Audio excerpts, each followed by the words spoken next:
그러나 너는 모든 일에 신중하여 고난을 받으며 전도자의 일을 하며 내 직무를 다하라. 전제와 같이 내가 벌써 부어지고 나의 떠날 시각이 가까웠도다. 나는 선한 싸움을 싸우고 나의 달려갈 길을 마치고 믿음을 지켰으니 이제 후로는 나를 위하여 의의 면류관이 예비되었으므로 주 곧 의로우신 재판장이 그날에 내게 주실 것이며 내게만 아니라 주의 나타나심을 사모하는 모든 자에게 도니라. 너는 어서 속히 내게로 오라.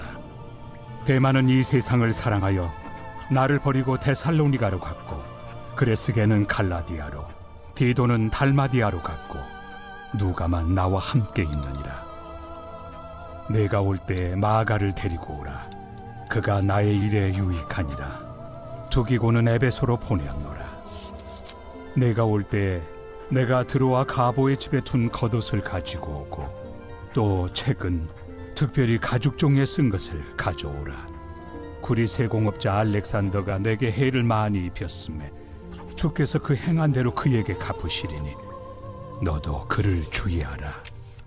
그가 우리 말을 심히 대적하였느니라. 내가 처음 변명할 때 나와 함께한 자가 하나도 없고 다 나를 버렸으나 그들에게 허물을 돌리지 않기를 원하노라. 주께서 내 곁에 서서 나에게 힘을 주심은 나로 말미암아 선포된 말씀이 온전히 전파되어 모든 이방인이 듣게 하려 하심이니 내가 사자 입에서 건짐을 받았느니라.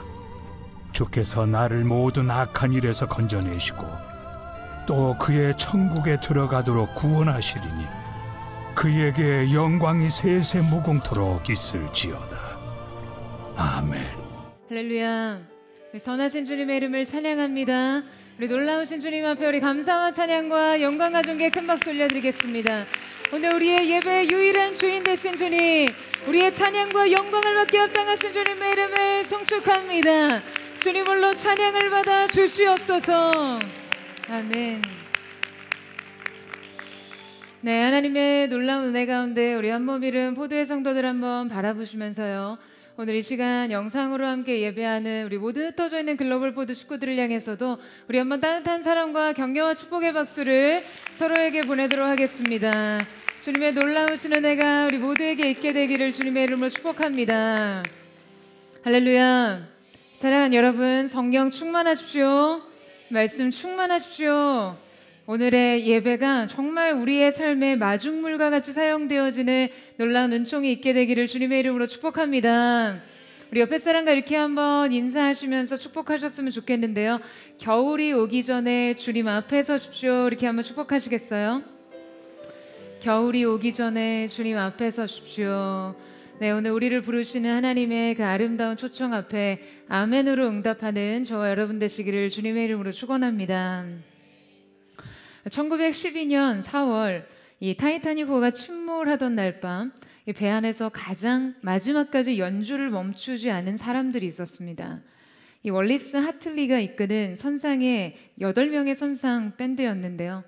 그러니까 배가 서서히 기울어가고 사람들의 비명이 가득한 갑판 위에서 이들은 구조 보트로 뛰어들지 않았습니다. 대신 그들은 찬송가 네 줄을 가까이 하게 함을 연주했어요. 그들의 이 마지막 연주는 여러 생존자들이 구명정으로 내려가면서도 이 찬송가의 연주가 들렸다는 회고를 통해 알 수 있는데요. 그들은 더 이상 사람들을 구할 수 없다는 것을 알고 있었습니다. 그리고 끝내 8명은 모두 탈출하지 못하고 전원 사망을 했고요. 하지만 마지막 순간 그 혼란과 공포 속에 있는 사람들의 마음을 조금이라도 평안하게 해주기 위해 자신들의 남은 숨, 남은 힘, 남은 생을 그 자리에서 이 연주에 쏟아부었습니다. 결국 이 월리스 하틀리의 장례식에서도 동일한 이 찬송가가 연주됐다고 해요. 그들의 이 마지막 연주는 마치 오늘날 그 비극적인 사건을 떠올릴 때마다 많은 사람들의 귓가에 생생히 들리는 듯하죠. 참혹한 공포의 순간에 그 사람들의 마음을 천국으로 이끌고자 했던 이 마지막 연주와 같이 오늘 우리는 혹독한 지하 감옥에서 전해진 이 마지막 편지를 함께 나누려고 합니다. 로마의 지하 감옥, 빛도 온기도 사람들의 위로도 없던 그 죽음의 대기실에서 바울의 영적 자녀 디모데에게 건네는 마지막 인사, 유언과도 같은 서신을 살펴보고자 하는데요. 제가 지난주에 어떤 말씀을 나눌까 고민하던 중에 문득 겨울이 오기 전에 라는 이 표현이 등장하는 바울의 편지가 생각이 났습니다. 그리고 보니 어린 시절에 아버지께서 12월 첫 주에 늘 이 본문으로 말씀을 전하셨던 기억이 나더라고요. 공교롭게 오늘이 12월 첫 주잖아요. 본격적인 추위가 들이닥치기 전 바울의 이 차디찬 시간 속에 몰입혀 들어가 정말 이 말씀을 받을 때 우리 안에 더 깊은 묵상이 있을 수 있을 거라는 기대가 있었습니다. 여러분 기대가 되시나요?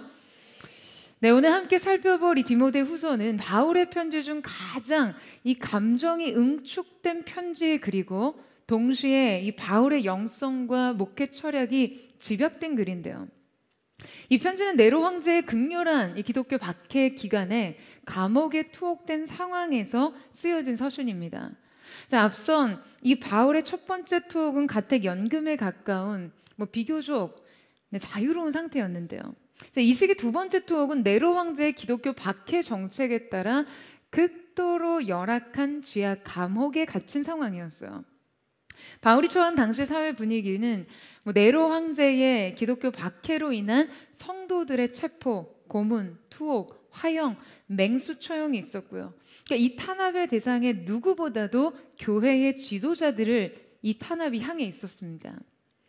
기독교 역사학자들의 분석에 의하면 당시 바울은 로마의 가장 오래된 지하 감옥인 이 마메르틴 감옥에 수감되어 있었다라고 알려지는데요.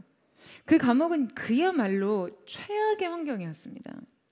이곳의 지하 던전은 구조적으로는 구덩이에 가까워서 자연 채광이나 환기가 거의 없었고요. 죄수들이 밤과 낮을 구분할 수 없는 삶을 살았다는 역사적 기록이 많습니다. 이 감옥엔 주로 정치범, 반역자들이 수감됐는데요. 그들은 보통 이 쇠사슬에 묶여서 추운 겨울에 어떤 겉옷이나 담요조차 공급받지 못했고, 배설시설도 열악해서 이 배설물에 악취, 그 썩은 듯한 공기와 습도, 세균과 곰팡이, 전염병 등의 무분별한 노출 속에 지나야 했습니다. 더욱이 이곳은요, 단순한 감옥으로서가 아닌 고문과 처형의 대기실로 기능하던 공간이었거든요. 자, 오늘 우리가 함께 읽은 이 말씀이 지금 이 바울이 어떠한 상황 속에서 쓰여지고 전해진 것인지를 알면 저절로 마음이 숙연해지죠. 그리고 이 서신을 전혀 다른 깊이의 감정선으로 읽게 됩니다. 바울은 지금 지하 감옥에서 자신의 죽음이 임박했음을 느끼고 마지막 유언과 같은 편지를 쓰고 있는 것이죠. 자, 오늘 함께 깊은 겨울이 오기 전 건네는 이 바울의 가르침을 묵상하며 그 영적 통찰과 깨달음을 얻기를 원하는데요. 자, 오늘 본문 5절에서 6절 말씀을 같이 한번 읽어보도록 하겠습니다. 5절에서 6절 말씀 시작. 그러나 너는 모든 일에 신중하여 고난을 받으며 전도자의 일을 하며 내 직무를 다하라. 전제와 같이 내가 벌써 부어지고 나의 떠날 시각이 가까웠도다. 자, 바울의 마지막 인생 수업 첫 번째는 인생의 목적과 성공을 대하는 법입니다. 가장 먼저 지금 바울이 디모데에게 건네는 네 가지 명령에 여러분 한번 주목해 보세요. 자, 이 네 가지 명령은 신중하라, 고난을 감수하라, 복음을 전하라, 그리고 사명을 완성하라입니다. 지금 바울이 지하 감옥에서 임박한 자신의 죽음을 직감하며 건넨 이 유언 같은 메시지가, 자, 여러분 오늘날 우리에게도 동일하게 적용될 말씀일까요? 여러분 지금 이 말씀이 지금 이 시대를 살아가는 우리에게도 유효합니까? 여러분 오늘날 우리 삶이 어떠한 모습과 상관없이 이 진리의 말씀은 우리에게 언제나 유효합니다. 여러분 아멘이세요? 여러분 우리는 이 고난의 용광로 속에 던져진 이 사도 바울의 메시지를 우리 마음에 새겨야 합니다. 여러분, 도전합니다. 삶에 신중하십시오. 여러분, 이것은 단순히 어떻게 진지하게 사고하라고 하는 말이 아니라 이 말은 영적인 감각을 민감하게 하라는 의미입니다. 영적인 명확성을 의미해요. 이 감정이 늘 빠르게 치솟다 가라앉고 늘 변화무쌍한 우리의 영혼을 항상 이 경계 상태에 세워야 합니다. 시대적인 흐름과 또 유행과 감정이 엄청난 속도로 변화하고 가속화될 때 여러분, 우리가 그것에 길들여져서 같이 휩쓸려서는 안 됩니다. 감정과 느낌이 변하듯이 하나님 앞에 태도를 바꾸시면 안 됩니다. 언제나 신실한 마음의 중심으로 영적인 경계를 세워 주님 앞에서는 저와 여러분 되시기를 축원합니다. 또한 이 시대의 고난을 감수한다는 것은요, 바울과 같이 지금 투옥과 죽음을 의미하는 것은 아니겠죠. 우리가 우리의 믿음을 지키기 위해 포기해야 하는 것들, 사회적 불이익, 신앙을 위해 돌아서야 할 것들에 대해 마땅히 값을 지불하는 것을 주저해서는 안 된다라는 이야기입니다. 그러니까 우리가 말씀대로 살기 위해 분투할 때마다 현실과 믿음의 괴리에서 오는 여러분, 그 긴장을요, 당연하게 받아들이셔야 돼요. 이 긴장을 영적인 비용이라고 생각하시면 됩니다. 그리고 각자의 사명을 완성하세요. 그러니까 이 말은 반드시 성공시키라는 의미가 아니에요. 완성은 성공과는 다릅니다. 그러니까 이 완성이란 각자 삶에서 마주하는 아픔과 무게를 외면하지 않고 진실하고 정직하게 책임을 다하는 것입니다. 그러니까 그 책임을 끝까지 채우는 것이 우리의 완성이에요. 여러분, 오늘 본문의 바울이 이 사명을 이룸에 있어서 자신의 삶을 지금 어떻게 이해하고 있었는지 알 수 있는 한 단어가 등장합니다. 6절에서 전제와 같이 내가 벌써 부어지고, 그러니까 자기의 삶을 전제와 같다라는 이렇게 표현한 것은 여러분 정말 너무 아름다운 표현이에요. 이 표현은 제가 정말 사랑하는 표현인데요. 제가 이 표현이 말씀에 등장하는 인생관 중 정말 압도적인 삶의 태도라고 생각하는데요. 제가 20대에 전제와 같이 삶을 부어드리겠다라는 이 고백과 도전을 할 때마다 제 동생이 조용히 저를 끌고 가서 제발 이거 너무 무서운 말이니까 그런 말 좀 쉽게 하지 말라는 그런 이야기를 전한 적이 있습니다. 자, 여러분, 지금 여기에서 사용된 이 전제라는 말은요, 제사나 포도주나 어떤 이 기름을 희생 제물 위에, 포도주나 이 기름을 희생 제물 위에 완전히 쏟아붓는 제사의 마지막 의례를 가리킵니다. 그러니까 이때 이것은 반드시 다 비워야 끝이 나요. 그러니까 전부 부어야만 제사가 완성되는 의식이었어요. 자, 그러니까 바울이 자신의 삶을 이 전제에 비유했다는 것은 여러분 어떠한 의미입니까? 자기의 삶을 주님께 완전히 쏟아 부었다는 것이죠. 남기지 않았어요. 회수 불가능합니다.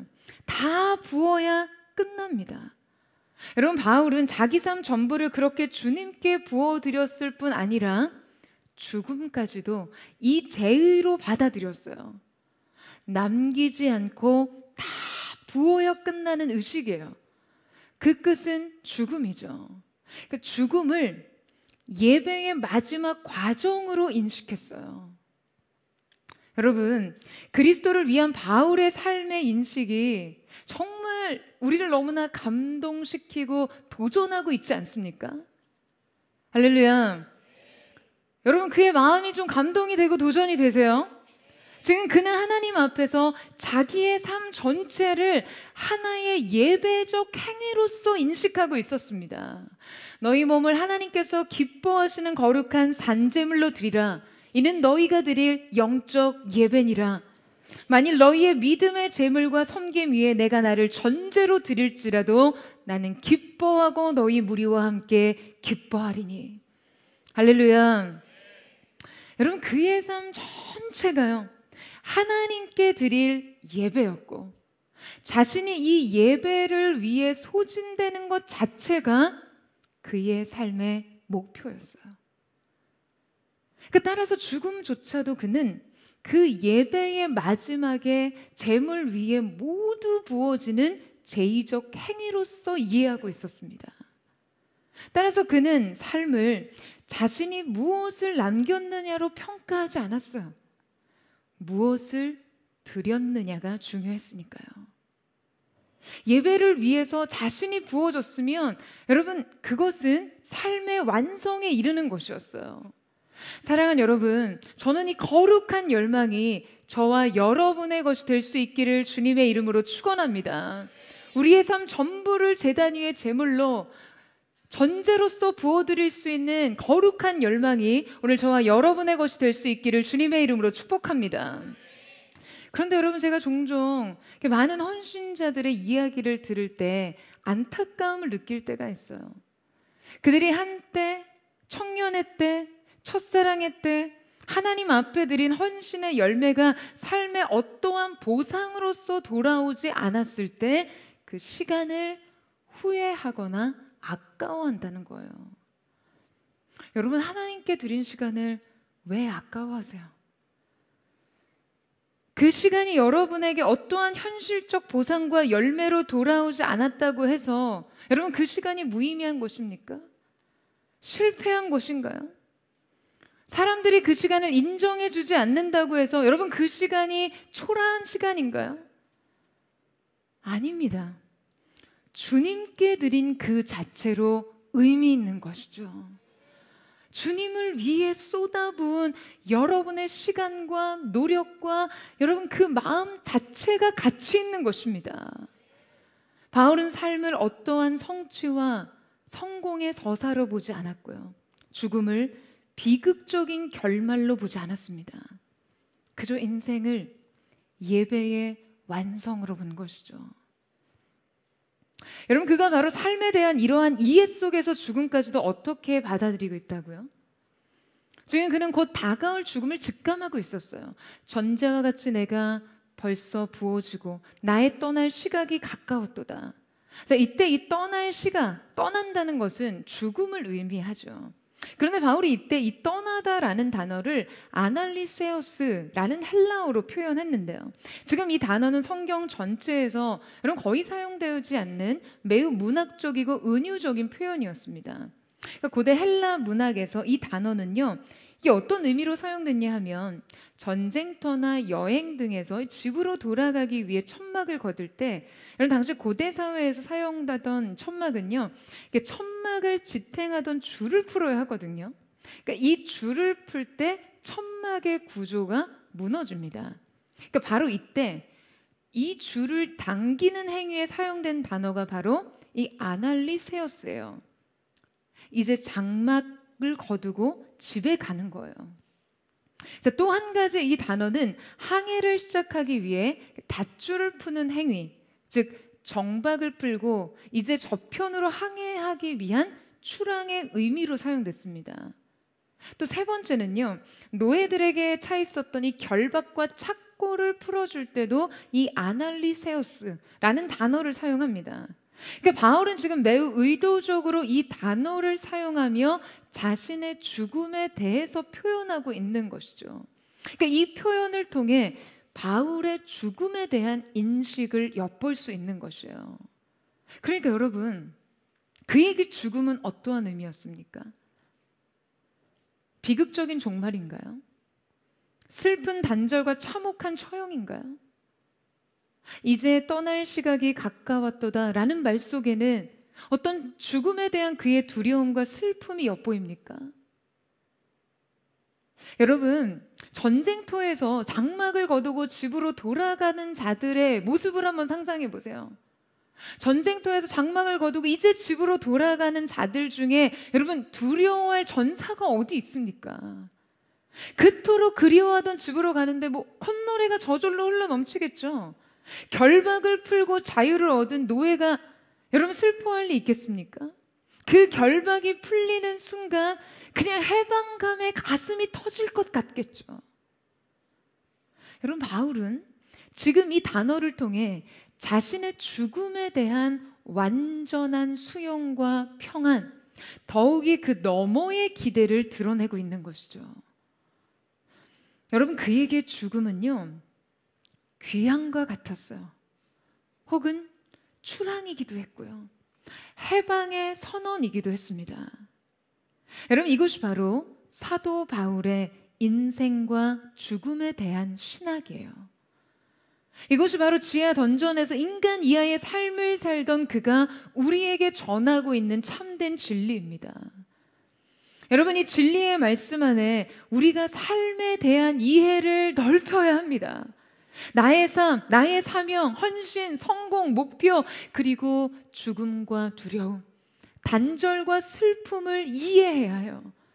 이 말씀이 삶에 대해 근심하고 죽음에 대해 두려워하는 우리의 인생의 한계와 연약함에 큰 영적인 깨달음을 줄 수 있게 되기를 주님의 이름으로 축원합니다.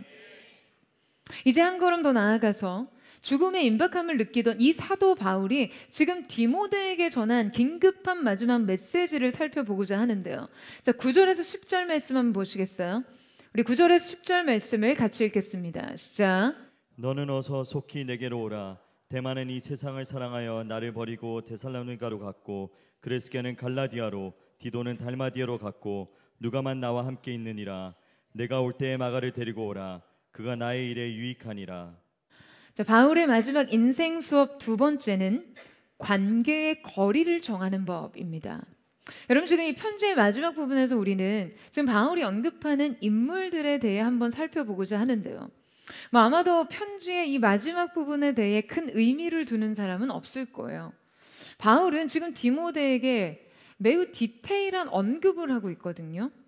그는 구체적으로 사람들의 이름을 열거하고 있습니다. 아마도 그에게는 이 마지막 때에 생각나는 사람들이겠죠. 이때 바울이 언급한 사람들은 몇 가지 의무로 분류될 수 있는데요. 저는 이들 각각의 인물됨과 지금 바울이 관계 맺는 방식이 여러분 마치 우리의 인생 전체의 인간 관계의 군상을 대표적으로 보여주는 것 같다라고 느낍니다. 과연 마지막 때 인생엔 어떤 사람들이 존재할까요? 가장 먼저 떠난 사람이 있습니다. 사명의 이탈자들이요. 지금 그들이 사명을 버리고 떠난 이유는 여러분 무엇이었을까요? 지금 그들이 데살로니가로 왜 갔습니까? 새로운 부르심 때문에요? 아니요. 지금 성경은 분명 그들이 세상을 사랑했기 때문이라고 기록합니다. 대마는 바울의 동역자였어요. 하지만 그는 결국 자신을 버리고 떠났다라고 언급하죠. 그러니까 이 대마의 떠남은 바울에게는 믿음의 배신을 의미했습니다.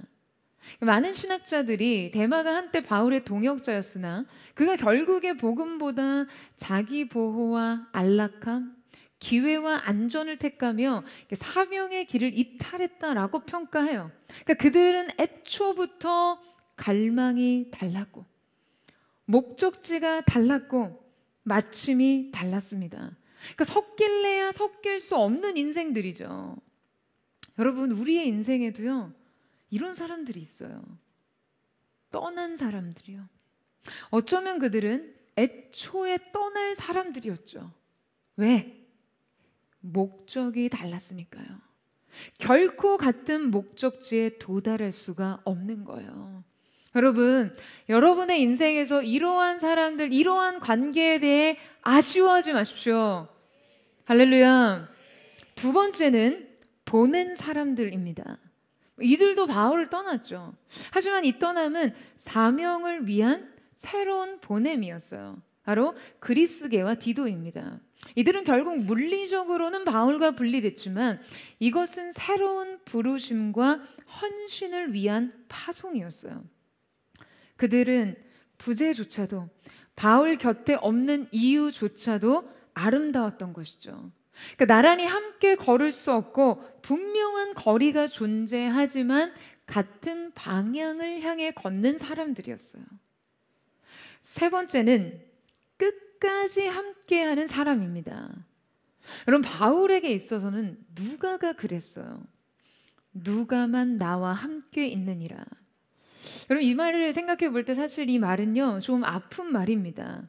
이 말에는 바울의 절대적 고독과 외로움 그리고 동시에 누가를 향한 또 누가를 통한 절대적 신뢰와 위로가 담겨져 있어요. 그러니까 누가는 바울과 빌립보, 고린도, 예루살렘, 로마까지 함께한 전 여행의 동반자였어요. 그러니까 바울은 자기 삶에 수많은 사람들이 오고 가는 동안 이 유일한 한 사람을 통해 자신의 사역이 어떻게 지탱됐는지를 절실하게 느끼고 있었습니다. 여러분, 한 사람의 존재가 이렇습니다. 한 사람의 충성이 수많은 배신을 압도합니다. 한 사람의 남겨짐이 이토록 절대적인 힘을 주는 거예요. 누가는 의사였고 매우 지적인 사람이었죠. 그를 통해서 바울의 사역은 마지막까지 기록됐고 바울의 육체에 가시 같던 질병은 계속해서 케어받을 수 있었을 거예요. 그러니까 누가의 삶의 모든 캐릭터와 그의 재능이 바울의 사역을 위해 아낌없이 부어졌던 것이죠. 한 사람을 위한 동행과 헌신이 여러분 복음의 놀라운 진보를 이룬 것입니다. 사랑하는 여러분, 저는 여러분의 삶에 이 누가와 같은 동행자가 있기를 주님의 이름으로 축원합니다. 또한 여러분 자신이 여러분 누가와 같은 헌신자가 되세요. 여러분 아멘이세요? 끝까지 가는 사람, 끝까지 남는 사람, 끝까지 동행하는 사람, 여러분 끝까지 충성하는 사람이 되시기를 주님의 이름으로 축원합니다. 네 번째는 변화된 사람입니다. 바울이 지금 디모데에게 내가 올 때 마가를 데리고 오라고 부탁하고 있는데요. 자, 이 마가는 마가복음의 저자인 마가, 또 사도행전에 등장하는 마가의 다락방이 그 마가를 가리켜요. 베드로가 감옥에서 풀려난 후 찾아갔던 그 집도 바로 마가의 집이었다라고 언급되죠. 그러니까 이 초대교회는요, 이 마가의 집을 중심으로 사역을 펼쳐가는데요. 그러니까 많은 학자들이 마가의 집이 경제적으로 넉넉하고 굉장히 부유해서 초대교회의 물질적 토대를 지원했을 거라고 분석합니다. 그의 집은 곧 교회였고 기도의 처소였고 핵심 사역지였어요. 그리고 그는 바나바의 생질, 조카나 사촌 정도로 추정되는데요. 말하자면 그는 초대교회의 매우 핵심적인 인물이었던 것이죠. 자, 그런데 그런 그가 1차 선교 여행 중에 중도 포기를 하면서 이 바울을 굉장히 실망시켰던 인물이었어요. 심지어 2차 선교 여행에서 마가를 데려가자는 바나바와 지금 이를 반대하는 바울이 이를 이유로 심하게 다퉈서 결국 이렇게 헤어지게 되는 굉장히 큰 갈등으로 이어지게 되거든요. 그러니까 즉 마가는 한 번 사역적인 실패를 경험하고 한때 바울의 사역과 삶에서 배제된 인물이었죠. 자, 그런데 오늘 본문에서 여러분 그에 대해 어떻게 언급하고 있습니까? 지금 마가에 대해서 어떻게 언급하고 있죠? 바울은 그가 유익하다라고 칭찬하고 있어요. 그러니까 이 마가라는 인물이 지금 초대교회에서 매우 입체적인 인물이었다라는 거예요. 그는 실패와 용서, 화해와 회복을 통해 완전히 재건된 인생으로서 지금 끝내 복음의 매우 유익한 일꾼으로 거듭난 인물이었습니다. 그러니까 하나님께서 주신 새로운 기회를 붙잡아 실패를 일으킨 인생이 된 것이죠. 예전에 아버지께서 튀르키예 성지 순례를 다녀오시고서는 그런 말씀을 하시더라고요. 바울의 전도 여행을 따라 순례를 하다 보니 왜 그때 마가가 집으로 돌아갔을지 좀 이해가 되셨다는 거예요. 당시 마가는 이 버가에서 질병이 회복이 됐거든요. 육신에 연약하면서 막 이렇게 놓여졌어요. 자, 그런데 이제 바울과 바나바와 함께 터키 중부의 이고니온과 안디옥을 가야 하는데 이 버가에서 북쪽은요 타르스 산맥이 이렇게 병풍처럼 가로막혀 있다라고 하시더라고요. 그러니까 이 순례길에서 이제 가이드가 말하기를 이 타르스 산맥은 높고 험하기가 우리나라 태백산맥의 10배는 될 거라고 하더래요. 그리고 이 타르스 산맥을 넘어가면 굉장히 굉장히 크고 넓은 늪지대를 통과해야 되는데, 자, 여러분 생각해 보세요. 이제 막 병에서 회복된 마가가 그 길고 험한 길을 동행할 엄두가 났겠냐는 거예요. 그래서 그를 극진히 간호했던 바울을 저버리고 병에서 노임을 받자마자 집으로 돌아갑니다. 여러분이라면 어떠시겠어요? 근데 여러분, 이 거대한 산맥 앞에 서 보니 마가가 왜 그때 용기를 잃고 집으로 돌아갈 수밖에 없었는지를 심정적으로 조금 이해하게 되셨다라는 말씀을 들은 적이 있어요. 여러분, 우리도 인생에서 매우 미숙한 시절이 있습니다. 그때 우리는 뒤돌아서고 이탈하고 배반하고 넘어지죠. 그런데 다시 일어서면 우리는 완주할 수 있습니다. 여러분, 아멘이세요? 관계의 갈등마저도 여러분 끝내 유익이 될 수 있어요. 사랑하는 여러분, 한 번 넘어졌더라도 일어서십시오. 한 번 돌아섰던 길이지만 여러분 다시 그 길 위에 서세요. 그리고 다시 걸으세요. 여러분, 그 길 끝에 하나님의 인정과 칭찬이 있을 것입니다. 여러분, 저는 우리가 하나님 나라의 유익한 자라는 칭찬을 받는 사람들 되기를 주님의 이름으로 축원합니다. 넘어졌고 뒤돌아섰어도 다시 주신 기회 앞에서 믿음으로 전진하는 하나님의 사람들로 이 하나님의 칭찬이 여러분의 인생 최대의 명예가 되는 은혜가 있게 되기를 축복합니다. 이제 마지막으로 언급되는 또 한 부류가 있는데요, 바로 해로운 사람입니다. 자, 우리 14절에서 15절 말씀을 같이 한번 읽겠습니다. 시작. 구리세공업자 알렉산더가 내게 해를 많이 입혔음에 주께서 그 행한 대로 그에게 갚으시리니 너도 그를 주의하라. 그가 우리 말을 심히 대적하였느니라. 지금 바울이 구리세공업자 알렉산더를 구체적으로 언급하면서 그가 우리의 말을 심히 대적했다라고 하는 것은요, 지금 알렉산더가 공식적인 자리에서 바울의 명예를 훼손하고 그를 훼손하는, 해롭게 하는 발언을 했다라고 지적하고 있는데요.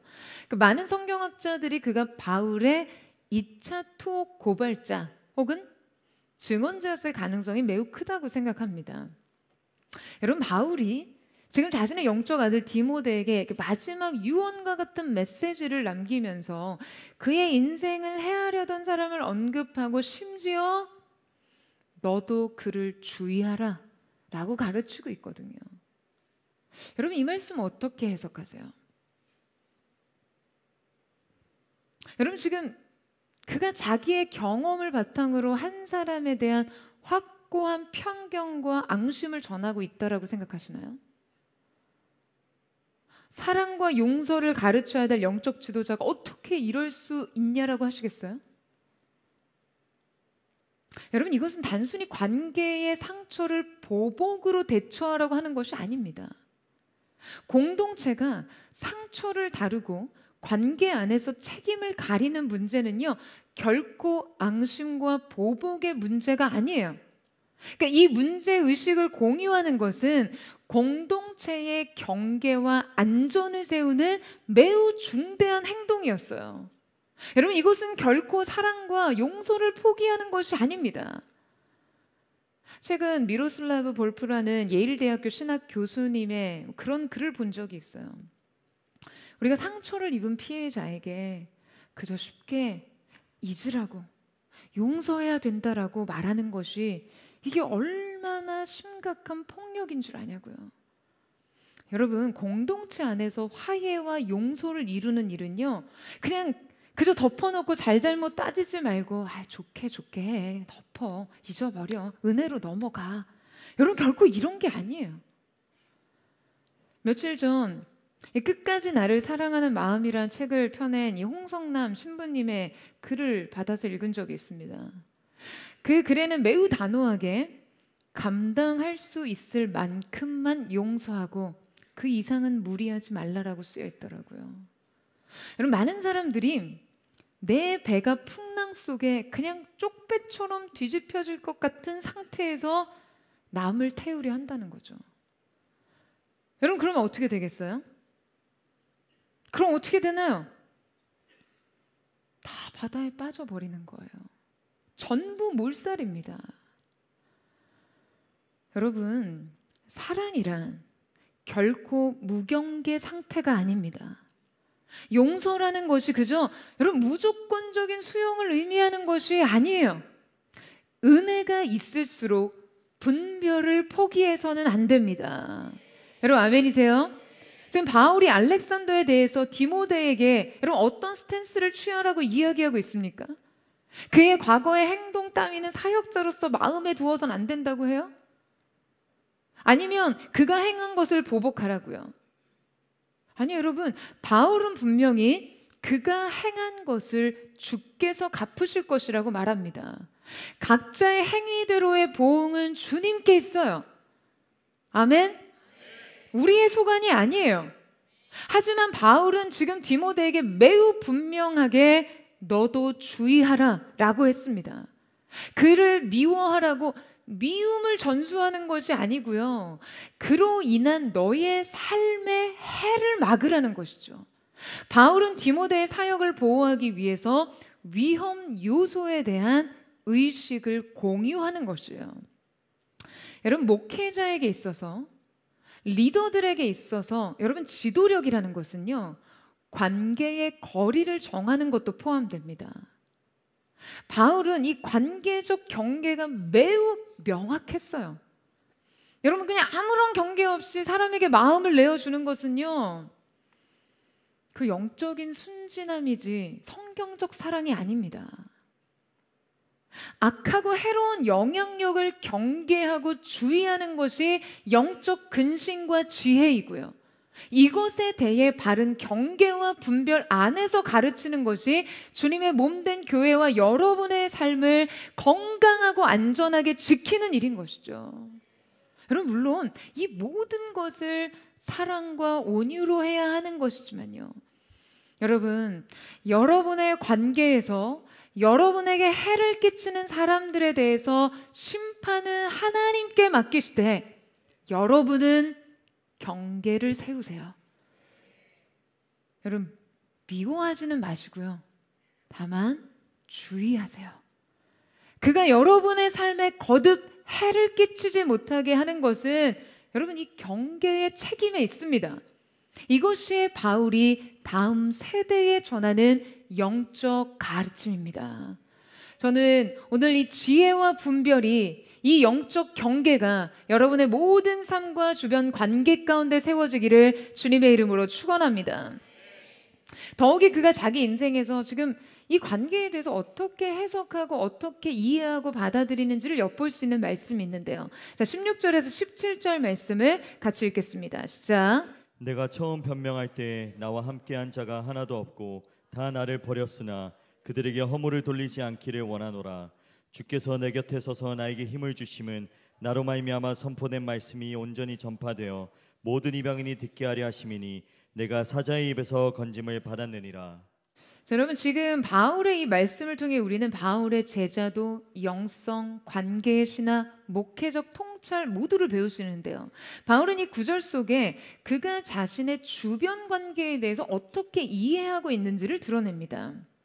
바로 외로움은 실패인가? 라는 질문에 대한 답이에요. 바울은 사람들은 다 나를 버릴 수 있다라고 생각합니다. 바울은 이 말씀에서 내가 처음 변명할 때라고 기록했는데요. 여러분 이것은 주로 피고인이 공식 진술이나 재판에서의 공식 변론을 의미하는 말입니다. 당시 로마 재판에서는 피고인들을 위한 인물 증언이라고 피고를 지지하는 자들이 함께 법정에 서서 그의 신뢰성을 함께 지지하고 방어해 줄 수 있었거든요. 그런데 바울이 이때 로마 2차 재판의 최종 변론에서 한 사람도요. 단 한 사람도 자신을 변호해 주지 않았던 완전한 고독을 경험했던 것이죠. 사람들은 모두 다 떠나갔습니다. 그런데 그때 바울은 동시에 이렇게 고백하죠. 주께서 내 곁에 서서 나에게 힘을 주심은. 여러분 이때 주께서 내 곁에 서다라는 이 파리스테미라는 헬라어는요 법정 기술 용어이거든요. 변호인이나 증언자들이 이 법정에서 피고인 옆에 서 있는 것을 묘사할 때 사용되는 단어입니다. 그러니까 말하자면 사람들은 어느 누구도 그 곁에 서서 그를 변호해 주지 않았지만, 여러분 지금 이 관계의 공백을 누가 채워주셨다고요? 누가 채워주셨나요? 주께서 바로 그때 바울의 곁에 서 계셨습니다. 그 곁에서 바울을 위해 변론해 주셨어요. 사랑하는 여러분, 이 관계의 부재의 경험과 주님의 임재의 경험이요, 그에게 동시에 강하게 각인된 것이죠.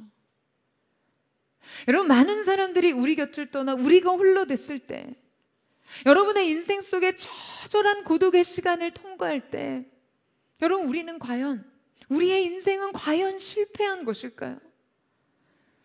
어느 누구도 나를 변호해 주지 않을 때 우리의 삶이 느끼는 이 절대적 고독은 정말 비참한 것입니까? 이때 우리가 느끼는 외로움을 우리는 사실상 여러분 패배감으로 맛보지 않나요? 여러분, 하지만 사도 바울은 우리에게 가르칩니다.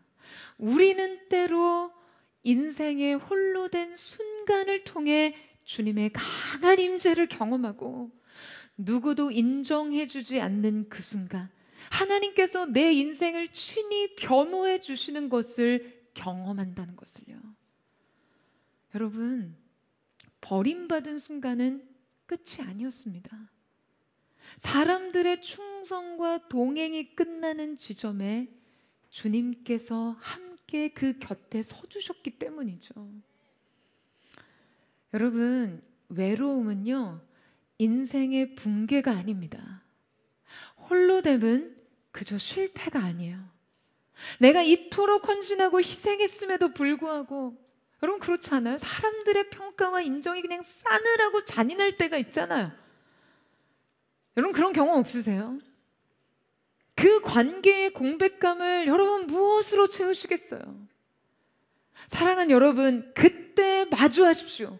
그 공백을 채우시는 주님의 충만한 임재를 말이에요. 할렐루야, 할렐루야. 여러분, 사람들의 외면과 마치 버림받은 것 같은 그 순간, 내 인생의 가치가 증명되지 않은 초라한 순간, 무가치함을 직면하는 듯한 그 순간, 여러분 곁에 서신 주님으로 인해 힘을 내십시오. 여러분, 인생은요, 우리의 인생은 그렇게 주님으로 인해 구제되는 것입니다.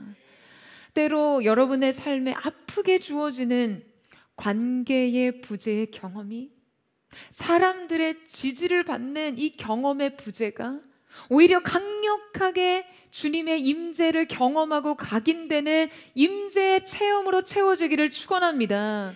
세상이 나를 인정하지 않고 사람들이 나를 지지해 주지 않아도 내 인생을 변호하시고 변론해 주시는 주님의 곁에 서심을 경험하는 저와 여러분 되시기를, 그래서 우리의 인생 사명의 길을 그 주님의 함께 하심을 동력 삼아 달려가는 은혜가 있기를 예수님의 이름으로 축원합니다. 마지막으로 오늘 말씀 안에서 살펴보고자 하는 것은요, 여러분 지금 이 편지가 누구에게 왜 전해졌는지에 관한 것이에요. 바울의 마지막 인생 수업 세 번째는 오늘 해야 할 내일의 일입니다. 21절 말씀을 같이 읽겠습니다. 시작. 너는 겨울 전에 어서 오라. 으블로와 부데와 리노와 클라우디아와 모든 형제가 다 내게 문안하느니라. 자, 오늘 우리가 함께 살펴본 말씀은 사도 바울이 지금 그의 손바닥만한 인생의 남은 날들을 세어보면서 지금 디모데에게 긴급한 메시지를 전한 것이거든요. 앞서 9절에서도 너는 어서 속히 내게로 오라 라고 바울이 매우 단도직입적으로 강하게 호소하고 있음을 알 수 있습니다. 여러분, 왜 사도 바울은 디모데에게 이토록 긴급하게 자신에게 오기를 요청하고 있는 것일까요? 디모데가 실제 바울에게 오기까지 결코 쉽지 않은 여정이 될 것이라는 것은요, 여러분 누구보다도 바울이 잘 알고 있었습니다. 여러분, 지금 바울이 디모데에게 겨울이 오기 전에 속히 오라라는 요청은 단순히 그를 보고 싶어하는 감성적 그런 요청이 아니에요. 이 말은 바울과 디모데 모두가 감수해야 하는 현실적, 사역적, 목회적 부담이 모두 포함되어 있었어요. 일단 당시 디모데가 있던 에베소와 바울이 수감된 로마까지의 거리는 약 1500km 정도가 떨어진 이동이 필요했습니다. 이 이동은 육지와 해상 경로가 모두 포함된 이동이었고요.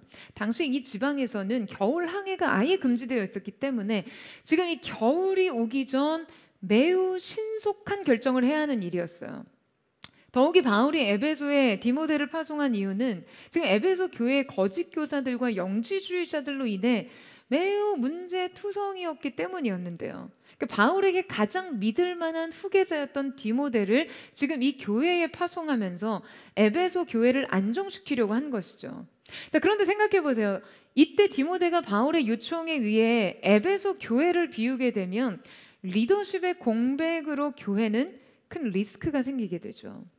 또한 지금 네로 황제의 통치 말기에 로마의 상황은 매우 위험했습니다.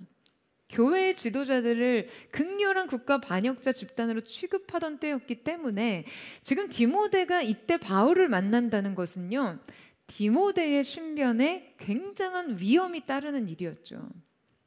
그런데 지금 이 모든 상황을 너무나도 잘 아는 바울이 디모데에게 너는 겨울이 오기 전에 속히 오라 라고 말하는 이유는 무엇이었을까요? 여러분, 외로워서요? 여러분, 우리가 앞서 이미 바울의 관계학을 배웠잖아요. 그는 사람이 있음으로 해서 혹은 없음으로 해서 흔들릴 사람이 아니었습니다. 더욱이 자신의 감정적 어떤 정서적 외로움을 채우기 위해 자신의 가장 신뢰하는 사역자인 디모데와 한 교회를 위험에 빠뜨릴 일은 더더욱 없었고요. 여러분, 바울은 마지막으로 디모데의 얼굴을 마주하고 해야 할 일이 있었습니다. 바로 시대적 사명을 전수하는 일이었어요. 복음의 횃불을 전하는 일 말이에요. 디모데는 넥스트 바울이었습니다. 그러니까 이제 바울은 떠나지만 디모데는 계속되어야 해요. 여러분, 바울은 교회의 다음을 위해 이방 선교의 내일을 위해 그에게 이 경험을 전해야 했어요. 자신이 어떻게 홀로 남겨졌고 버려졌고 지하 감옥에서 이제 순교의 날을 맞고 죽어가는지, 그러나 이 고독과 외로움과 비참함에도 결코 사그러지지 않는 복음의 건재함, 이 임재의 충만함, 이 견고한 부르심, 두려움 없는 마침을 디모데에게 경험시켜야 했어요. 텍스트로는 부족했습니다. 겨울이 오기 전에 너는 속히 내게 오라. 이 전수의 유효 기간인 것이죠. 다음 세대를 위한 마지막 기름 부음, 이 기름이 모두 부어진 후 끝나게 될 그의 삶 가까이로 초대하고 있는 것이에요. 마치 예수님께서 겟세마네 동산의 고뇌를 제자들과 나누기를 원하셨던 것처럼요. 기름 부음 받은 자는 어떻게 죽어가는가? 어떻게 사명을 완수하는가? 그의 영혼과 인생을 불태웠던 복음에 대한 열정, 예수 그리스도를 아는 지식 앞에서 삶의 모든 유익한 것을 배설물로 여겼던 그의 삶의 마지막을 가까이에서 보고 경험시키기 위한 것이었어요. 여러분, 우리의 인생은 결코 고독이 마침이 아닙니다. 다음 세대에도 이 부르심은 유효합니다. 복음은 건재합니다. 여러분, 아멘이세요? 여러분, 우리는 계속해서 겨울이 오기 전 디모데를 부르고 디모데를 대면해야 해요. 우리의 미래를 세우고 우리의 다음을 준비해야 하는 것이죠. 사랑하는 여러분, 자녀 세대에게 이 경험을 전하십시오. 우리의 다음 세대를 이 기름 부음 앞으로 초대해야 합니다. 할렐루야. 오늘 우리를 부르시는 주님 음성 가까이 나아가 이 마지막 시대 가운데 전하고자 하시는 그 복음의 진리를 전수받아야 한다는 거예요. 여러분의 삶에 오고 가는 모든 것들 가운데 우뚝 서 계신 주님의 임재를 전하십시오. 여러분, 이것이 다음 세대를 일으킬 정신의 계승입니다.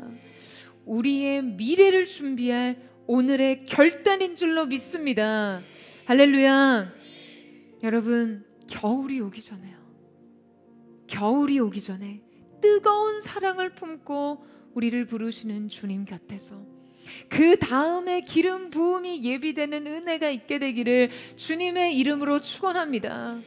오늘 여러분의 인생을 견인하시고 부르시는 주님의 이 호소, 겨울이 오기 전에 속히 내게 오라 말씀하시는 주님 곁에서요, 여러분의 그 다음을 준비하는 은혜, 내일을 위한 오늘의 준비를, 오늘의 이 예배 속에서 가늠하는 은혜가 있기를 축복합니다.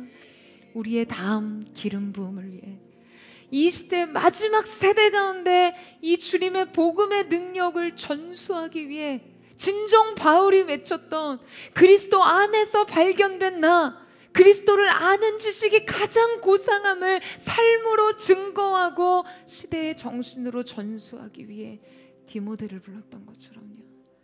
오늘 우리가 주님의 임재 가까이에서 주님이 우리 가운데 남기시는 복음의 불을 받는 은혜가 있기를 축복합니다.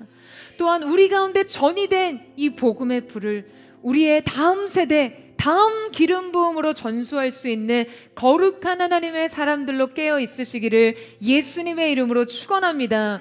오늘 그 자리가, 오늘 주님으로부터 이 영적인 임파테이션, 하나님이 우리 가운데 전이시키시는 성령의 불, 복음의 정수, 그 진리의 깃발을 전수받는 놀라운 은총이 있게 되기를 주님의 이름으로 축원합니다. 우리 함께 찬양하며 주님 앞에 나아가기를 원합니다. 사랑하는 주님, 우리의 삶과 우리의 죽음도, 우리의 삶의 모든 순간순간이 주님 그 제단 위에 부어진 이 예배의 마지막, 전제와 같이 부어지듯 우리의 삶을 향기로운 포도주와 향기로운 기름과 같이 주님 앞에 부어드릴 수 있기를 원합니다. 오늘 이 바울의 심령이 우리의 영혼 깊은 곳에 이르게 하여 주시고, 오늘 바울이 디모데를 향해 전하고자 했던 그 복음의 불, 이 복음의 횃불, 십자가의 이 진리가 오늘 우리를 관통하여 우리의 다음 세대를 향해 흐를 수 있는 성령의 기름 부으심이 되게 하여 주옵소서. 우리 그 마음 고백하며 우리의 삶을 주님 앞에 드리며 주님 보좌 앞으로 함께 나아가기를 원합니다. 나의 모습, 나의 소유, 주님 앞에 모두 드립니다. 모든 아픔, 모든 기쁨, 내 모든 눈물 받아주소서. 어제 일과 내일 일도, 어제 일과 내일 일도, 꿈과 희망 모두 드립니다. 모든 소망,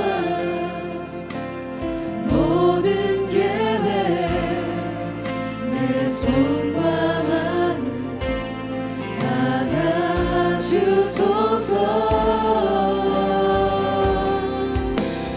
나의 생명을 드리니 주 영광 위하여 사용하옵소서. 내가 사는 날 동안에 주를 찬양하며 기쁨의 제물 되리. 나를 받아 다시 한번 고백합니다. 어제 일과 내일 일도 어제 일과 내일도 꿈과 희망 모두 드립니다. 모든 소망 모든 계획 내 손과 마음 받아주소서.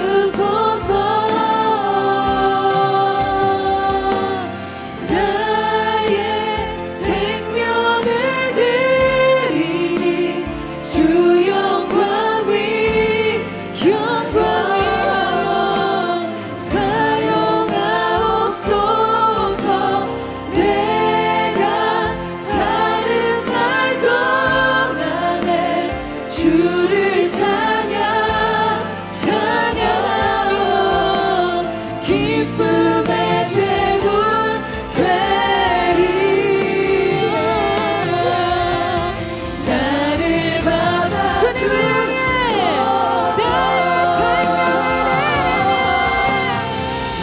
나의 생명을 주님의 영광을 위해 주님의 영원히 새 자를 나라를 위해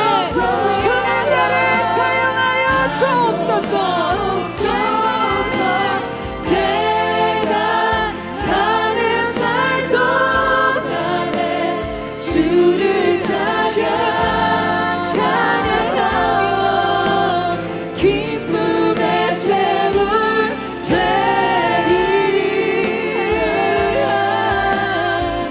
우리 시간 주님 앞에 우리의 거룩한 손을 높이 들어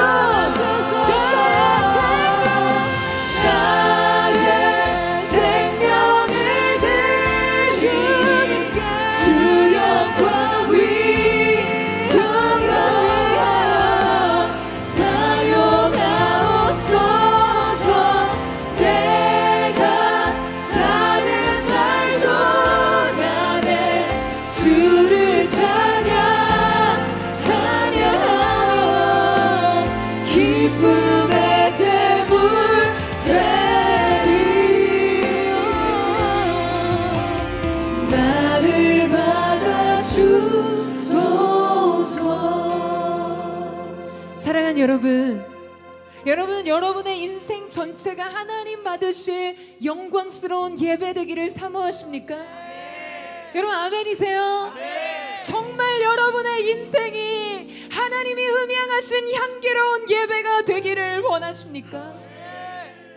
그렇다면 기억해야 할 한 가지가 있습니다. 여러분 예배에는 제사에는 언제나 제물이 필요하다는 거예요. 근데 많은 사람들이 자신의 인생을 삶의 예배로 드린다고 하면서 많은 사람들이 예배 앞에서 하나님의 임재 앞에 자신의 인생을 드린다고 고백하면서 정작 인생의 재물을 준비하지 않습니다. 결국 예배를 통해서 받고 싶은 것은요, 내 인생 아니에요. 어떤 은혜, 어떤 축복을 받을 수 있을까? 내 인생 어떤 문제를 해결할 수 있을까? 이 마음의 소망을 가지고 주님 앞에 나오고 있지 않으십니까, 여러분? 진정 하나님 앞에서 우리가 기쁨의 예배, 우리의 예배가 하나님 흠양하시는 기쁨의 예배가 되기 위해서는요, 산제물이 필요합니다. 오늘 이 제단 위에 여러분 진정 여러분의 인생이 전제로서 주님 앞에 부어지기를 원하세요. 신중하라, 고난을 감수하라, 복음을 전하라, 사명을 완성하라는 바울의 요청 속에 진정 여러분의 가슴이 뜨거워지십니까? 내 인생의 성공을 위해서는 인생을 그토록 불태우면서요, 사명을 위해서 헌신하는 일에는 얼마나 많은 계산이 뒤따르나요? 얼마나 많은 뒷걸음질이 주님 앞에 있나요? 사랑하는 여러분, 저는 오늘 여러분에게 그저 결단하라고 요청하고 싶지 않습니다. 전 진정 바울의 인생을 움직이게 했던, 이제는 내 안에 내가 세상에서 유익하다고 생각했던 모든 것을 배설물로 여길 수 있으면 그리스도를 아는 지식이 가장 고상하며 그 안에서 진정 내 자신을 발견하기 위함이라고 고백했던 그의 열망이요, 여러분 그리스도를 만나세요. 그리스도를 체험하십시오. 그 영광의 임재 안에 설 때 우리는 바울이 꿈꾸고 소망했던 그 영광의 나라, 주님, 내가 진정 사명을 완성하기까지, 성공을 성취하기 위해서가 아니라요, 사명을 완성하기까지 내 자신을 제물로 하나님 앞에 드릴 수 있는 기쁨의 헌신이 주 앞에 드려질 수 있을 줄로 믿습니다. 진실한 예배자로서, 거룩한 불꽃으로서 오늘 우리의 삶을 주님 앞에 드리기를 원합니다. 다시 우리를 새롭게 하사 주님의 영광에 이르게 하여 주시옵소서.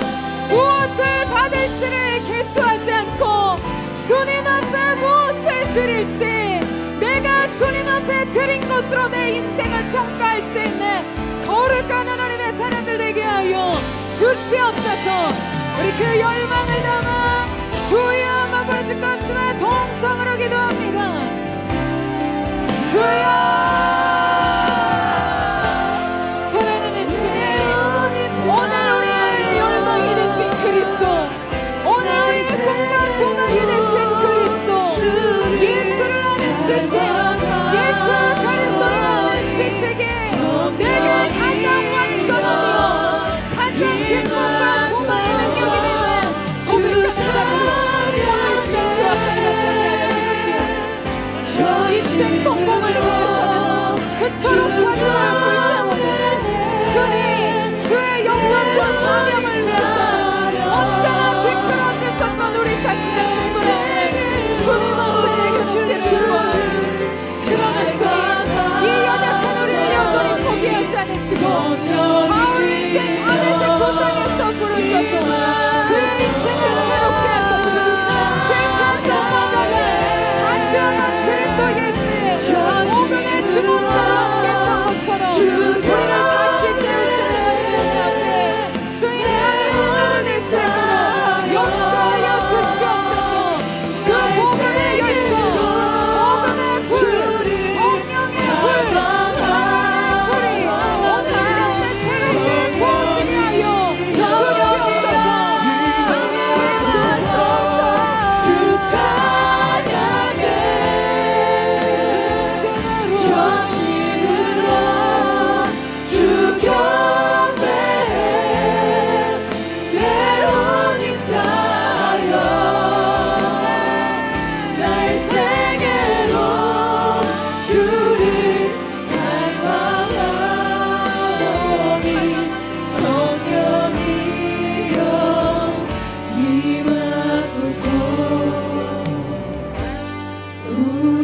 우리에게 임하소서. 진실한 예배자로, 진실한 예배자로, 거룩한 불꽃으로 주께 드리기 원하네. 삶으로 고백하며 무릎으로 지킬 때, 삶으로 고백하며 무릎으로 지킬 때 아버지여 영광 받으소서.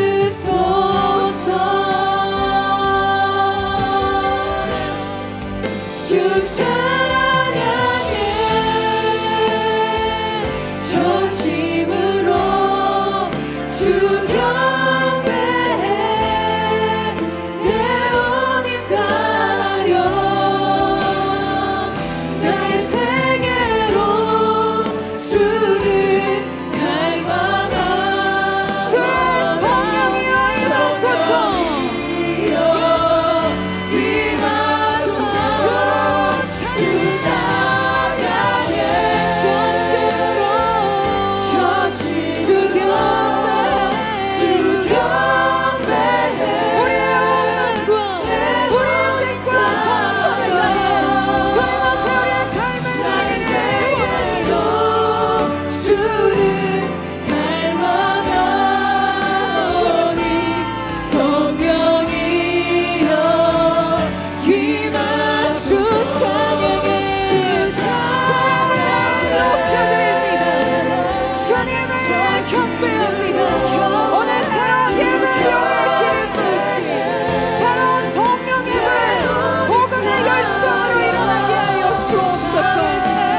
오늘 새로운 성령의 기름 부으심이 주님 앞에 자신의 삶을 다시 드리고자 하는 사랑하는 포도의 성도들의 인생을 향해 흘러갈 것을 선포합니다. 사랑하는 여러분, 오늘 이 가운데 마가와 같은 마음으로 이 자리에 있으신 분 있으세요? 마가가 버가에서 질병으로부터 노임을 받았으나 자기 앞에 놓인 것은요, 다투스 산맥과 같은, 능히 내가 넘어설 수 없을 것 같은 삶의 장벽과 문제 앞에서 그 끝없는 늪지대와 같이 한 번 빠져들면 발을 뺄 수 없을 것 같은 이 모든 고된 시간들을 통과해야 되는 사명의 길 앞에서 여러분 주저하거나 두려워하거나 뒤로 물러서고 돌아가고 싶은 그 마음으로 이 가운데 서 있지 않으십니까? 여러분, 어쩌면 주님도 연약한 우리의 그 마음을 이해하실 거라 믿습니다. 그러나 중요한 것은 하나님께서 우리 가운데 새로운 기회, 다시 기회를 주실 때 여러분, 우리가 그 기회의 부르심 앞에 주님 앞에 온전히 다시 세워지는 하나님의 사람이 되어야 한다는 사실입니다. 저는 오늘 저와 여러분이 이 스태포드의 성도들이 하나님의 이러한 칭호를 받을 수 있기를 원합니다. 저는 나에게 유익한 자라, 하나님 나라의 유익한 자들이 되기를 사모합니다. 주님, 이 스태포드 처치가 정말 주님 보시기에 유익한 자들이 될 수 있기를 원합니다. 주님의 영광에 유익한 교회 되기를 원합니다. 우리의 연약함이라도 짊어지고 주님 깊은 바다라도 건너며 높은 산이라도 주님과 함께 건널 수 있기를 원합니다. 아무도 내 인생을 지지해 주지 않고 변호해 주지 않고 내 인생에 어떠한 관계도 남아있지 않는 이 관계의 공백까지도 하나님의 임재로 채우시는 분이 내 앞에 계시기에 주님, 우리가 다시 한번 두려움을 딛고 일어나 주님과 함께 이 길을 가기를 원합니다. 인생의 모든 공백을 주님 내 곁에 계심으로, 주님이 나의 힘이 되심으로 바울의 이 전진할 수 있던 인생의 이유, 이 고백이 오늘 우리의 고백 되기를 원합니다. 그 임재로 충만히 채워 주시옵소서. 우리 주의 마음을 짓고 하나님의 임재를 사모하며 동성으로 기도하겠습니다. 주여, 사랑하는 주님, 때로는 연약하여 실족하고 넘어지고 뒤돌아서고 배반하며 물러섰던 우리의 인생, 주님, 오늘 우리의 힘내심이요 우리 곁에 계신 주님으로 말미암아 다시 일어서는 자들 될 수 있도록 주님의 나라의 유익한 자들로 인생의 모든 외로움과 모든 고독과 두려움을 주님의 임재로 채용받은 내 곁에 주님 계시니 주님이 나의 힘과 능력이 되셨노라. 이것이 바로 우리가 오늘도 두려움 없이 한 걸음 이 믿음의 길을 디딜 수 있는 우리의 인생의 은혜를 고백합니다. 주여, 함께하여 주시고 우리를 다시 소성케 하여 주옵소서. 우리를 다시 일으켜 주시옵소서. 오늘 주님 앞에 그 마음으로 서 하나님의 사람들을 위로하시고 격려하시는 사람, 말할 수 없는 하나님의 사랑과 위로가 이곳에, 말할 수 없는 하나님의 충만한 임재가 이곳에 부어지게 하여 주시옵소서. 예, 주님의 임재가, 주의 임재 안에 영광이 가득해 예배 안에서 주 얼굴 보내 세상 무엇과도 비교할 주님 영광과 찬양을 받으소서.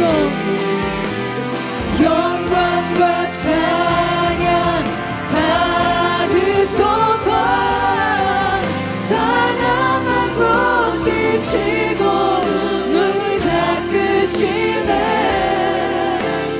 말씀으로 자유 주시네. 주님께 능치 못할 일을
깨닫지 못할 일은 없도다.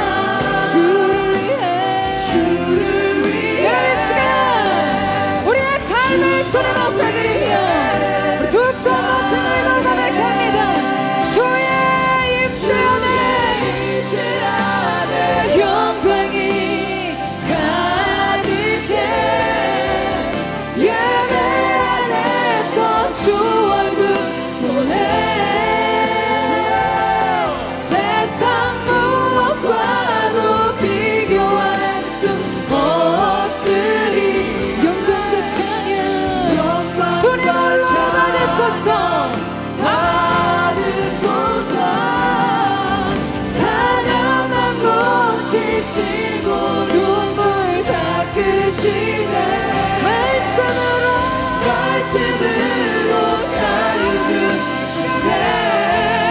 오늘의 시간 영적인 자유와 평강과 새로운 소망과 기쁨이 있음을 선포합니다.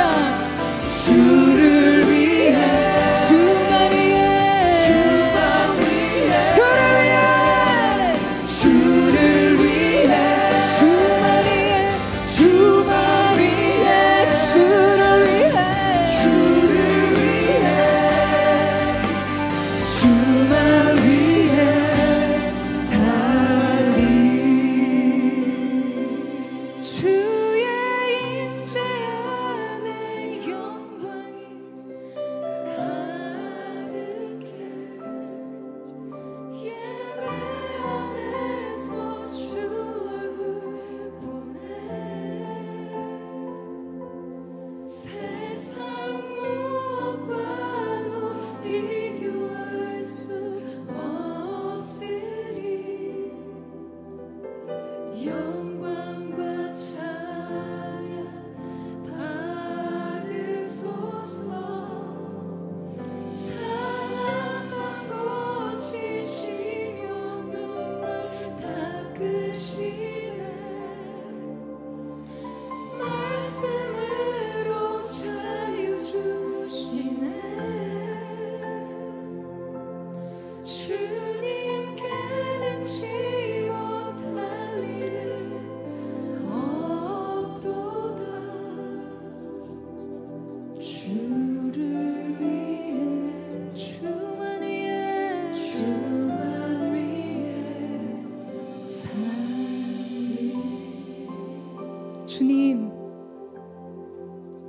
저와 사랑하는 포드, 이 포드의 성도들이 세상의 인종과 사람들의 지지가 없어도 우리 주님 내 곁에 계신다면, 우리 주님이 내 곁에 계신다면 나의 힘, 나의 능력, 나의 노래, 나의 피할 바위, 나의 생의 목적이 되신 주님을 위해 이 사명을 완성하기까지 달려가는 자가 되기를 원합니다. 관계의 그 모든 수많은 공백 속에, 외로움과 고독 속에 몸부림친 하나님의 사람들 곁에 주님이 임재하여 주시되, 사랑하는 주님, 겨울이 오기 전에 너는 속히 내게 오라. 다음의 기름 부음을 위해, 이 복음의 횃불을 전하기 위해, 이 시대적 사명을 디모데에게 전하기 위해 그 모든 리스크를 감수하고도 그를 불렀던 바울, 그리고 그의 초청에 응했던 디모데와 같이, 사랑하는 주님, 오늘 이 시간 우리가 먼저 겨울이 오기 전에 너는 내게로 속히 오라 말씀하시는 주님의 부름과 주님의 호소에, 이 음성에 반응하며 주님 앞에 서기를 원합니다. 우리의 내일을 준비하는 시간이 있기를 원합니다. 우리의 그 다음의 기름 부음을 예비하는 은혜가 있기를 원합니다. 또한 우리도 우리의 영적 자녀 디모데들을 향해 아버지 하나님이 우리에게 주신 이 사명을 전수하는 자들, 이 시대 예배의 장막, 다윗의 장막, 다윗의 예배의 가치를 전수하며 이식하는 자들, 영적인 거룩한 임파테이션이 우리의 다음 세대 가운데 부어지게 하여 주시옵소서. 이 마지막 세대 가운데 복음의 횃불을 높이 드는 자들이 예비되고 준비되게 하여 주시옵소서. 주여 세 번 부르짖고 통성으로 기도합니다.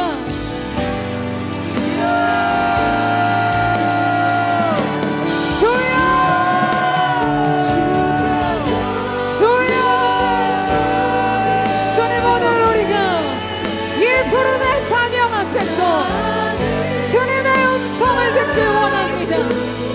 그 복음이 나를 변화시키는 자리, 그 복음이 나를 다시 세우는 자리에 서기를 원합니다. 그리고 우리도 영적 디모데들에게 아버지 하나님, 우리가 내신 복음의 정수를 주님이 시대의 정신이 아닌 복음의 정신으로 인생을 사는 거룩한 영적 전이가 일어나게 하여 주시옵소서. 다음 세대 가운데 이 영적 가치를 계승하게 하는 거룩한 은혜, 놀라운 은총의 창이 열려지게 하여 주시옵소서. 2026년 안에 특별히 하나님 우리 가운데 이 바울과 디모데의 만남과 같은 시대적 연결, 시대적 영적 정신의 계승이 있기를 원합니다.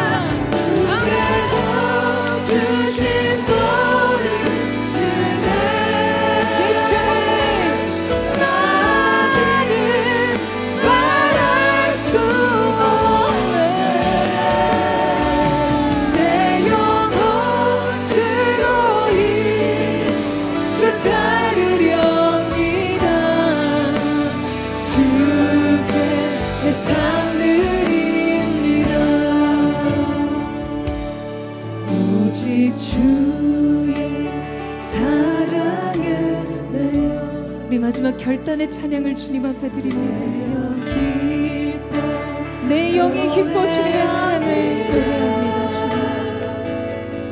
주님, 이 소망의 언덕 기쁨의 땅에서 주께 사랑 드립니다.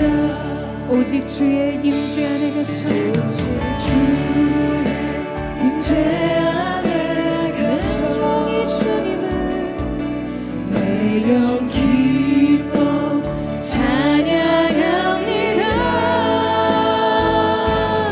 이 소명의 언덕 거룩한 땅에서 부르신 땅에서 부르심의 소명 앞에서 주님을 예배하며 나아갑니다.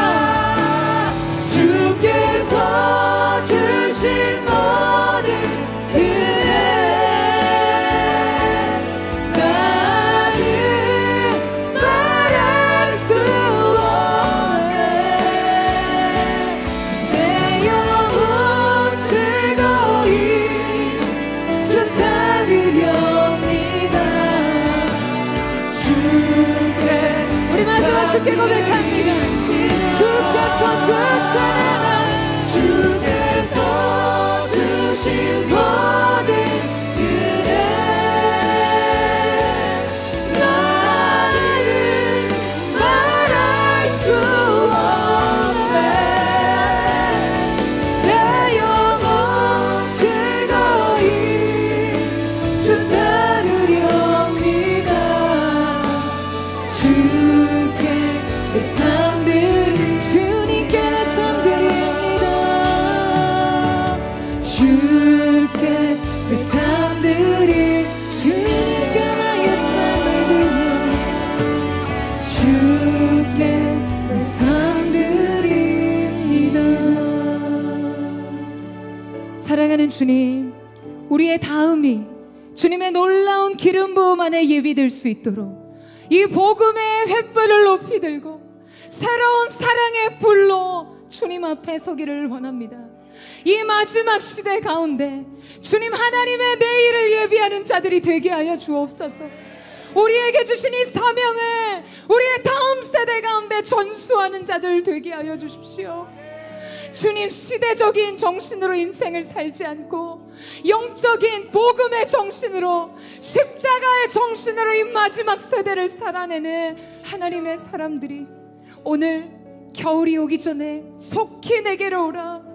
주님, 바울의 고백처럼 하나님의 음성으로 이 말씀을 머금고 주님 앞에서 사명을 완성하는 일에 자신의 삶을 헌신하고자 하는 하나님의 사람들을 통해 일어나게 하여 주시옵소서. 우리의 내일은, 이 나라 민족의 미래는, 우리의 가정과 교회의 미래는 주님 새로운 기름 부음 안에 예비될 것을 선포합니다. 포대처치의 2026년 안에 주님 주시는 기쁨과 평안과 확장의 역사가 있을지어다. 그렇게 함께 하셔서 예배 감사와 찬양을 드리며 살아계신 예수님의 이름으로 기도드립니다. 아멘. 우리 주님 앞에 우리 감사와 찬양과 영광의 큰 박수 올려드리며 나아가겠습니다. 아름다우신 주님 찬양합니다. 우리의 전부 되신 주님의 이름을 송축합니다.